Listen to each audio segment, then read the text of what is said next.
ওয়া কাইফা আখাফু মা আশরাকতুম, তোমরা যে সমস্ত বাতিল মাবুদদেরকে শরীক করতেছো, কেমন করে আমি তাদেরকে ভয় করি, আমি কেমন করে কিভাবে ভয় করি তাদেরকে, বরং ওয়ালা তাখাফুনা আন্নাকুম আশরাকতুম বিল্লাহ, বরং তোমরা যে আমার আল্লাহর সাথে শিরিক করতেছো সেটাকেই তোমরা ভয় করতেছো না, মানে তোমাদের শিরিক করতেছো আল্লাহর সাথে সেটার ভয় নাই, তোমরা ভয় করতেছো আমাকে নিয়ে।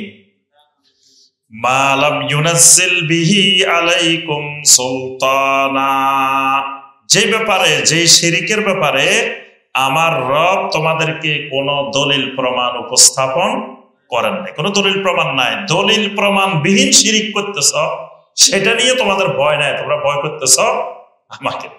বর্তমানে দেখবেন অনেক মসজিদে শিরক আর বেদাতের কারখানা বানাইছে, তো বানানোর পরে আপনি যদি সেখানে যাই বলেন ভাই তোমরা যে কাজগুলো করতেছ এগুলা শিরিক, এগুলা বেদাত, এগুলা করা ঠিক, কয় তো মসজিদে আসে ফিতনা সৃষ্টি করতেছে। আসলে হেরাই ফিতনার মধ্যে ডুবে রয়েছে, এরা যে শিরিক করতেছে বেদাত করতেছে এগুলো তো ফিতনা, তো ফিতনার মধ্যে এরা মসজিদ ডুবাই রেখেছে।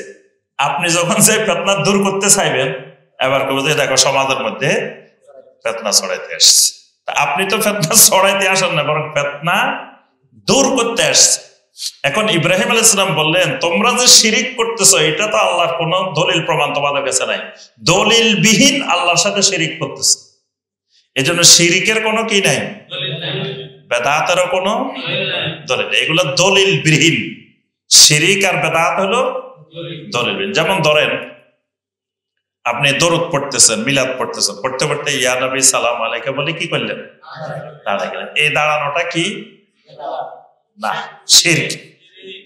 ওই মিলাদ পড়াটা বেদাত, নতুন বানাইছে, নতুন বানাই বানাই পড়তেছে, কবিতা বানাইছে, সমস্যারে পড়তেছে, অনেকগুলো বেদাতের সমন্বয়, কিন্তু দাঁড়াই যাওয়া এটা শিরক।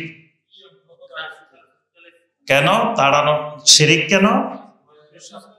নবী সাল্লাল্লাহু আলাইহি ওয়াসাল্লামকে সে এখানে হাজির বিশ্বাস করতেছে, রাসূল আসে গেছে, এই রাসূল এখানে এসে গেছেন, এই বিশ্বাস করাটা কি শিরক। এখন এই যে শিরিকটা করছে তারা যদি জিজ্ঞেস করেন রাসূল যেখানে আসছে কে দেখছে, কেউ দেখছে? আচ্ছা আবার যে বসে গেছ, তো রাসূল যদি আসে রাসূলের সামনে বসছো কেন? রাসূল কি কইছে বসে যাও?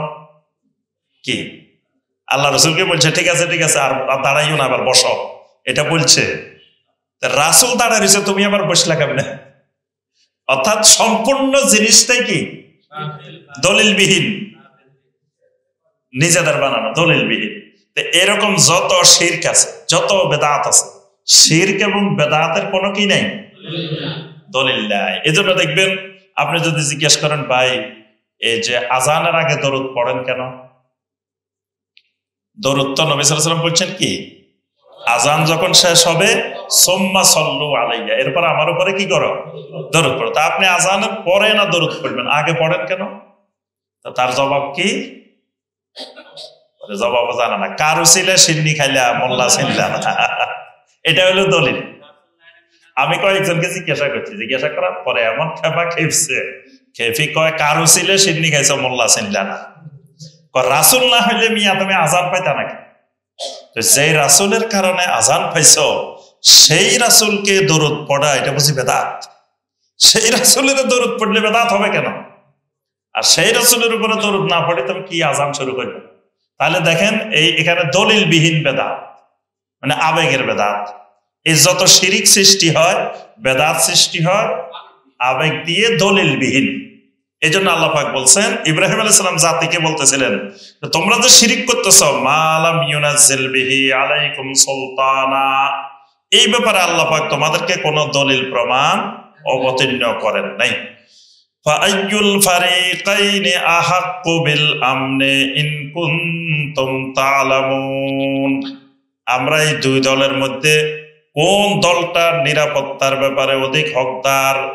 ইন কুনতুম তা'লামুন, যদি তোমাদের কাছে ইলম থাকতো তাহলে বুঝতা, তোমাদের তো ইলম নাই, তোমরা হইলা কি জাহেল। শিরিক যারা করে এরা জাহেল, বেদাত যারা করে, কবিরা গুনাহ যারা করে এদেরকে কোরআনের ভাষায় হাদিসের ভাষায় জাহেল বলা।